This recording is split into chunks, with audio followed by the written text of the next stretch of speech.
ವರ್ಷದ ಮಾಡಿ okay time completely time wasting ಮಾಡೋದು ವೇಸ್ಟ್ ಟೈಮ್ ಮಾಡೋದಿಲ್ಲ.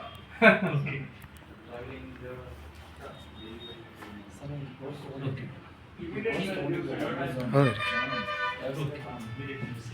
ಯಾವುದೇ ಒಂದು ಪ್ಲಾಟ್ಫಾರ್ಮ್ ಅಲ್ಲಿ ನಾವು ಯಾವ ತರ ಇಲ್ಲ ನಾ posters simple social media marketing ಅಂದ್ರೆ just using internet and public anything market ಮಾಡೋದು ಇದ್ರ ಮೇಲೆ ಸೋಷಿಯಲ್ ಮೀಡಿಯಾ ಮೇಲೆ ಮಾರ್ಕೆಟಿಂಗ್ ಮಾಡೋದಕ್ಕೆ ಸೋಷಿಯಲ್ ಮೀಡಿಯಾ ಮಾರ್ಕೆಟಿಂಗ್ ಅಂತಂದ್ರೆ ಹೇಳ್ತೀವಿ. ಓಕೆ,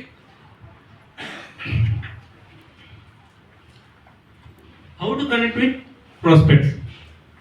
ಓಕೆ, ಫಸ್ಟಿಗೆಲ್ಲ ಬಂದ್ಬಿಟ್ಟು ನ್ಯೂಸ್ ಪೇಪರ್ಸ್ ಎಲ್ಲ ಯೂಸ್ ಮಾಡ್ತಾ ಇದ್ರು ಮಾರ್ಕೆಟಿಂಗ್ ಸಂಬಂಧ. ನೆಕ್ಸ್ಟ್ ಬರ್ತಾ ಬರ್ತಾ ಟೆಲಿವಿಷನ್ಸ್ ಬಂತು ಮಾರ್ಕೆಟಿಂಗ್ ಸಂಬಂಧ. ಅದಾಗತ್ತಿಗೆ ಈಗ ಬ್ಯಾನರ್ಸ್ ಎಲ್ಲ ಹಾಕ್ತಿರ್ತಾರೆ, ಅಂದ್ರೆ ಏನೇನು ಅಡ್ವರ್ಟೈಸ್ಮೆಂಟ್ ಮಾಡಲಿಕ್ಕೆ ಬ್ಯಾನರ್ಸ್ ಯೂಸ್ ಮಾಡ್ತಾರೆ. ನೆಕ್ಸ್ಟ್ ಬಂದ್ಬಿಟ್ಟು ವರ್ಡ್ ಆಫ್ ಮೌತ್ ಅಂತಂದೇ ಹೇಳ್ತಾರೆ. ಈಗಂದ್ರೆ ಈಗ ಯಾರಾದ್ರೂ ಬಂದು ಒಂದು ಪ್ರಾಡಕ್ಟ್ ತಗೊಂಡಿರ್ತಾರೆ, ಅದನ್ನ ಬಂದ್ಬಿಟ್ಟು ಬೇರೆಯವ್ರಿಗೆ ಹೋಗಿ ಹೇಳಿದ್ರೆ ಅದು ವರ್ಡ್ ಆಫ್ ಮೌತ್ ಅಂತಂದೇ ಹೇಳ್ತೀವಿ. ಈಗ ಅದಕ್ಕಿಂತ ಇಂಪಾರ್ಟೆಂಟ್ ಅಂದ್ರೆ ನೆಕ್ಸ್ಟ್ ಇದು ಬಂದ್ಬಿಟ್ಟು ಸೇಲ್ಸ್ ಲ್ಯಾಂಗ್ವೇಜ್ ಅಲ್ಲಿ ಫನಲ್ ಅಂತ ಹೇಳಿ ಕರಿತೀವಿ. ಇದು ಸೋಷಿಯಲ್ ಮೀಡಿಯಾ ಮಾರ್ಕೆಟಿಂಗ್ ಅಲ್ಲಿ ಇದನ್ನ ತುಂಬಾ ಆಕ್ಚುಲಿ ಯೂಸ್ ಮಾಡ್ತಾರೆ. ಓಕೆ, ಈ ಹೆಂಗ್ ಯೂಸ್ ಮಾಡ್ತಾರೆ ಅಂದ್ರೆ ಫಸ್ಟ್ ಆಫ್ ಆಲ್ ಈಗ ಸೋಷಿಯಲ್ ಮೀಡಿಯಾದಲ್ಲಿ ನಾವು ಆಡ್ಸ್ ನ ರನ್ ಮಾಡ್ತೀವಿ. ಓಕೆ, ಸೋಷಿಯಲ್ ಮೀಡಿಯಾದಲ್ಲಿ ಆಡ್ಸ್ ಹೆಂಗ್ ರನ್ ಮಾಡ್ತೀವಿ ಬೇಸ್ಡ್ ಆನ್ ದ ಕಂಟ್ರಿ. ಈಗ ನೀವು out of country ad run ಮಾಡಬೇಕಂದ್ರೆ ಔಟ್ ಆಫ್ ಕಂಟ್ರಿನೇ ನೀವು ಟಾರ್ಗೆಟ್ ಮಾಡ್ಬಿಟ್ಟು ಇದೇ ಆಡಿಯನ್ಸ್ ನಿಮಗೆ ಬೇಕು ಅಂತಂದೇಳಿ ಅವ್ರಿಗೆ ಸ್ಪೆಸಿಫೈ ಆಗಿ ನೀವು ಟಾರ್ಗೆಟ್ ಮಾಡಬಹುದು. ಆ ತರ ನೀವು ಟಾರ್ಗೆಟ್ ಮಾಡಿದಾಗ ಅಲ್ಲಿ ಅಟ್ರಾಕ್ಟ್ ಆಗ್ತಾರೆ. ಓಕೆ, ಅಟ್ರಾಕ್ಟ್ ಆಗ್ಬಿಟ್ಟು ನೆಕ್ಸ್ಟ್ ಬಂದ್ಬಿಟ್ಟು ನೀವು ಏನಾದ್ರು ಮೀಟಿಂಗ್ ಕಂಡಕ್ಟ್ ಮಾಡ್ಬಿಟ್ಟು ಏನಾದ್ರು ಮಾಡಿದ್ರೆ ಅಲ್ಲಿ ನಿಮಗೆ ಕನ್ವರ್ಟ್ ಆಗೋ ಚಾನ್ಸಸ್ ಇರುತ್ತೆ. ಅದಾದ್ಮೇಲೆ ಎಂಗೇಜ್ ಆಗ್ತದೆ. ಅಲ್ಲಿ ಇನ್ನೊಂದು ಏನಾಗುತ್ತೆ ಅಂದ್ರೆ ನೀವು ಈ ಕಡೆ ಟ್ರೆಡಿಷನಲ್ ಮಾರ್ಕೆಟಿಂಗ್ ಹೋದ್ರೆ ಅಲ್ಲಿ ನಿಮಗೆ ಅವ್ರದ್ದು ಇನ್ಫಾರ್ಮೇಶನ್ ಏನು ಸಿಗೋದಿಲ್ಲ. ಓಕೆ, ಈಗ ಡಿಜಿಟಲ್ ಮಾರ್ಕೆಟಿಂಗ್ ಯೂಸ್ ಮಾಡಿದ್ರೆ ಸೋಷಿಯಲ್ ಮೀಡಿಯಾ ಮಾರ್ಕೆಟಿಂಗ್ ಯೂಸ್ ಮಾಡಿದ್ರೆ ನಿಮಗೆ ಅವ್ರದ್ದು ಡೀಟೇಲ್ಸ್ ಎಲ್ಲ ಸಿಗುತ್ತೆ. 3,000 4,000 ಅಲ್ಲಿ ನಿಮಗೆ ಲಕ್ಷಾಂತರ ಜನರಿಗೆ ನೀವು ತಲುಪಬಹುದು. ಯಾಕಂದ್ರೆ ಈಗ ಆಕ್ಟಿವ್ ಯೂಸರ್ಸ್ ಏನಿಲ್ಲ ಅಂದ್ರೂ 2 ಬಿಲಿಯನ್ ಪೀಪಲ್ಸ್ ಈಗ ಆಕ್ಟಿವ್ ಯೂಸರ್ಸ್ ಇದ್ದಾರೆ ಸೋಷಿಯಲ್ ಮೀಡಿಯಾದಲ್ಲಿ. So that you can use the best use of. Next ಬಂದ್ಬಿಟ್ಟು ಅವರೇ ಬಂದು ನಿಮಗೆ ಅಪ್ರೋಚ್ ಮಾಡ್ತಾರೆ. ನೀವು ಜಸ್ಟ್ ಒಂದು ಆಡ್ ರನ್ ಮಾಡಿದ್ರೆ ಅವರೇ ಬಂದು ಈಗ ಒಂದೇ ಸಲ ಅಂತೂ ಯಾರು ಕನೆಕ್ಟ್ ಆಗೋದಿಲ್ಲ. ಓಕೆ, ಈಗ ಫಸ್ಟ್ ಟೈಮ್ ಆಗ್ಲಿಲ್ಲ ಅಂದ್ರೂ ಸೆಕೆಂಡ್ ಟೈಮ್ ಥರ್ಡ್ ಟೈಮ್ ಅವ್ರಿಗೆ ಆಡ್ ಹೋಗ್ತಾ ಇದ್ರೆ ಅವ್ರು ಬಂದು ಕನೆಕ್ಟ್ ಆಗೋ ಚಾನ್ಸಸ್ ಬಹಳ ಇರುತ್ತೆ. ನೆಕ್ಸ್ಟ್ ಬಂದ್ಬಿಟ್ಟು ನೀವು ಎಲ್ಲೇ ಇದ್ರೂ ಇದನ್ನ ಮಾಡ್ಕೋಬಹುದು. ಜಸ್ಟ್ ಒಂದು ಲ್ಯಾಪ್ಟಾಪ್ ಮತ್ತೆ ಇಂಟರ್ನೆಟ್ ಇದ್ಬಿಟ್ರೆ ನೀವು ಎಲ್ಲಿ ಕೂತ್ಕೊಂಡ್ರು ಅದನ್ನ ಸೋಷಿಯಲ್ ಮೀಡಿಯಾದಲ್ಲಿ ನೀವು ಆಡ್ಸ್ ನ ರನ್ ಮಾಡ್ಕೋಬಹುದು. That's it, thank you. ಇದ್ರ ಬಗ್ಗೆ ಮತ್ತೆ ಏನಾದ್ರು ಕ್ವಶನ್ಸ್ ಇದ್ರೆ ಕೇಳಬಹುದು ಸೋಷಿಯಲ್ ಮೀಡಿಯಾ ಮಾರ್ಕೆಟಿಂಗ್. ನೆಕ್ಸ್ಟ್ ಅದು ಕಂಟಿನ್ಯೂಸ್ ಮೆಸೇಜ್ ಹಾಕ್ತಾ ಇರ್ಬೇಕು. ಈಗ ಏನಾದ್ರು ಹಬ್ಬ ಬಂತು ಏನಾದ್ರು ಬಂತು ಅವ್ರಿಗೆ ಒಂದು ಹಂಗೆ ವಿಶಸ್ ಕಳಿಸೋದು, ಆ ತರ ನೀವು ಟಚ್ ಅಲ್ಲಿ ಇಟ್ಕೊಂಡ್ರೆ ನಿಮಗೆ ಮುಂದೆ ಅದು ಹೆಲ್ಪ್ ಆಗುತ್ತೆ. ವೀರೇಶ್ ಒಂದು ಫೇಸ್ಬುಕ್ ಆಡ್ ರನ್ ಹೆಂಗ್ ಮಾಡೋದ್ರಿ? ಆಕ್ಚುಲಿ ನಮ್ದು ಒಂದು ಟ್ರೈನಿಂಗ್ ಏಜೆನ್ಸಿ ಇದೆ, ನೀವು ಬೇಕಾದ್ರೆ ಅಲ್ಲಿ ಒಂದು ಜಾಯಿನ್ ಆಗ್ಬೋದು. ಬಹಳ ಕಡಿಮೆ ಬೆಲೆಯಲ್ಲಿ ನಾವು ಕಲಿಸ್ಕೊಡ್ತೀವಿ. ಎಸ್, ಏಜೆನ್ಸಿನೂ ಇದೆ ನಮ್ದು, ಡಿಜಿಟಲ್ ಮಾರ್ಕೆಟಿಂಗ್ ಏಜೆನ್ಸಿನೂ ಇದೆ. ಸೋಷಿಯಲ್ ಮೀಡಿಯಾಸ್ ಮತ್ತೆ ವೆಬ್ಸೈಟ್ಸ್ ಎಲ್ಲ ಬಿಜಾಪುರಲ್ಲಿ ಇದೆ. ಈಗ 1 ಮಿಲಿಯನ್ ಸಬ್ಸ್ಕ್ರೈಬರ್ ಅಥವಾ ಫಾಲೋವರ್ಸ್ ಇರುವಂತ ಒಂದು ಪೇಜ್ ಇದೆ ಅಥವಾ ಒಂದು ಇದಿದೆ ಚಾನೆಲ್ ಇದೆ ಅಂತಂದ್ರೆ ಅದರಲ್ಲಿ ಒಂದು ಆಡ್ ರನ್ ಮಾಡೋಕೆ ಚಾರ್ಜ್ ಎಷ್ಟು ಇರುತ್ತೆ? ನೋ ಹಂಗಿರಲ್ಲ. ನೀವು ಫಾಲೋವರ್ಸ್ ಬೇಸ್ಡ್ ಮೇಲೆ ನೀವು ಆಡ್ ರನ್ ಮಾಡಲ್ಲ.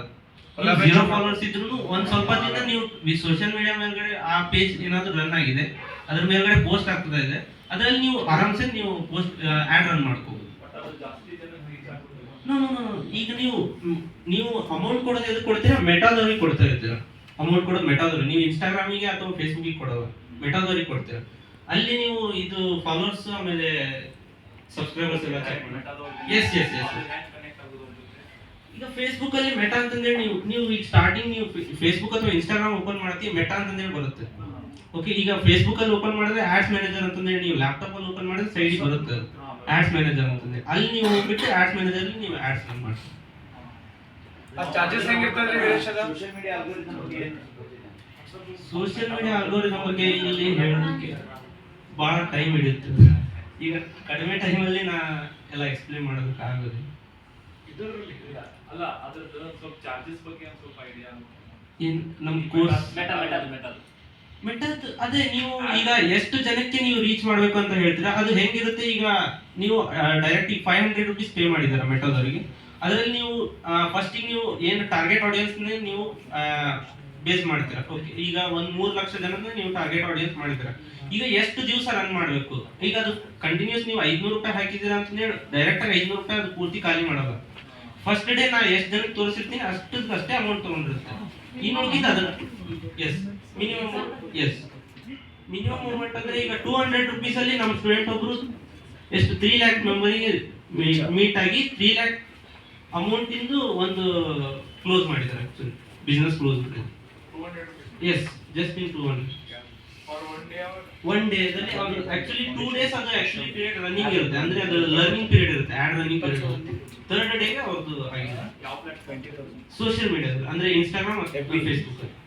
ಓಕೆ, ಫೇಸ್ಬುಕ್ ನ 200 ಇಲ್ಲ ಅದು ಎರಡರಲ್ಲಿ ಅದು ನೋಡುತ್ತೆ, ಅದು ಲರ್ನ್ ಮಾಡೋದಕ್ಕೆ ಅದಕ್ಕೆ 2 days ತಗೊಳುತ್ತೆ. ಫೇಸ್ಬುಕ್ ಅಲ್ಲಿ ಜಾಸ್ತಿ ರನ್ ಆಗ್ತಾ ಇದೆ ಅಥವಾ ಇನ್ಸ್ಟಾಗ್ರಾಮ್ ಅಲ್ಲಿ ರನ್ ಆಗ್ತಾ ಇದೆ, ಎರಡರಲ್ಲಿ ನೋಡ್ಬಿಟ್ಟು ಅದು ರನ್ ಆಗುತ್ತೆ.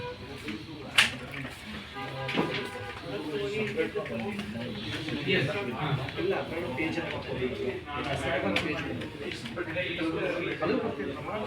ಆಗುತ್ತೆ, ಅಂದ್ರೆ ನಿಮ್ದು ಪ್ರಾಡಕ್ಟ್ ಬೇಸ್ಡ್ ಮೇಲೆ ಹೋಗುತ್ತೆ. ನೀವು ಯಾವ ರೇಂಜ್ ಟಾರ್ಗೆಟ್ ಮಾಡ್ತೀರಾ, ಈ ಪೂರ್ತಿ ಇಂಡೆಪ್ತ್ ನೀವು ಟಾರ್ಗೆಟ್ ಮಾಡಿದ್ರೆ ಯೂಟ್ಯೂಬ್ ಆಗಿದ್ರೆ ಯೂಟ್ಯೂಬ್ ಆಕ್ಚುಲಿ ಗೂಗಲ್ ಆಡ್ಸ್ ಅಲ್ಲಿ ಬರುತ್ತೆ. ಎಸ್, ಅದ್ರದ್ದು ಇನ್ನೂ ಅದು ಪ್ರಿಪೇರ್ ಆಗಿಲ್ಲ. ಈಗ ಸೋಷಿಯಲ್ ಮೀಡಿಯಾ ಬಗ್ಗೆ ನೀವು ಏನಂತ ಕೇಳಿದ್ರೆ ಅದು ಹೇಳ್ತೀನಿ. ಮತ್ತೆ ಯಾರಾದ್ರೂ ಏನೋ ಡೌಟ್ ಇದೆ? ಈ ಮೆಟಾ ವೆರಿಫೈಡ್ ಅಂತಾರಲ್ಲ, ಏನ್ ಮಾಡ್ಬೇಕಿರೋದು ಆಗ್ಲೆಲ್ಲ ಬರ್ತದಲ್ಲ. ಅದು ಆಕ್ಚುಲಿ ಜಸ್ಟ್ ಅದು ವೆರಿಫೈಡ್ ಅಂತಂದ್ರೆ ಹೇಳಿ ತೋರ್ಸೋದಕ್ಕೆ ಅದು ಅಷ್ಟೇ ಅಲ್ಲ, ಇದ್ರಲ್ಲಿ ಇನ್ಸ್ಟಾದಲ್ಲಿ ದುಡ್ಡು ಕೇಳ್ತದಲ್ರಿ ಅದು. ಎಸ್ ಅದೇ ಯಾಕೆ ದುಡ್ಡು ಯಾಕೆ ಕೊಡ್ಬೇಕು? ಅದು ಹಂಗೆ ನಮ್ದು ವೆರಿಫೈಡ್ ಇದೆ ಅಕೌಂಟ್ ಅಂತಂದ್ರೆ ಹೇಳೋದಕ್ಕೆ ಅದು ವೆರಿಫೈಡ್ ಅಂತಂದ್ರೆ ಕೇಳ್ತಾರೆ. ಅದೇ ಮಾಡೋ ಅವಶ್ಯಕತೆ ಇಲ್ಲ. ಎಸ್, ಟ್ರಸ್ಟ್ ಬಿಲ್ಡ್ ಮಾಡೋದಕ್ಕೆ ಅಷ್ಟೇ. That is not necessary. Thank you so much.